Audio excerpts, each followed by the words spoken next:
First, in the example provided, no standard improvement or modernization action plan was required, and each family chooses its own way of keeping the house and the facade up to date.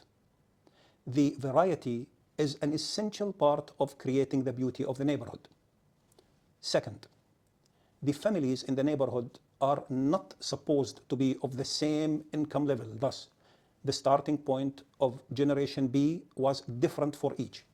This means that each family has taken its own approach, and while some chose to live in the house, others rented it to improve their income, and the rest might have sold their properties.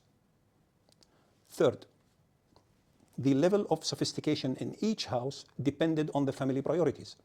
In one case, a family with more children may have decided to invest more in the children's education and healthcare, and use only the remaining amount of resources to renovate and maintain the house.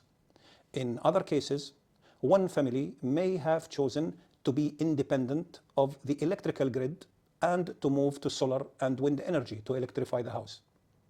The common denominator is that all the houses ended up in a better condition compared to the starting point. Fourth, however, the whole neighborhood eventually gains the reputation of the first choice location to live and raise children in. Some houses are smaller than others. Some are single-stored, while others are multi-stored. Some houses gain their value from being adjacent to the lake, others from being closer to the neighborhood central park. But the rest may have value because they are located in the commercial part of the neighborhood, near the market and the shopping center.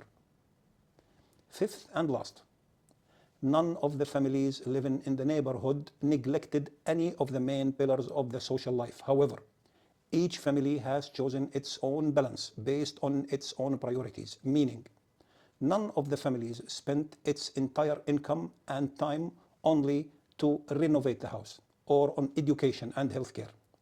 The difference between families' decision is only related to the proportions of the attention given to each of the daily life matters.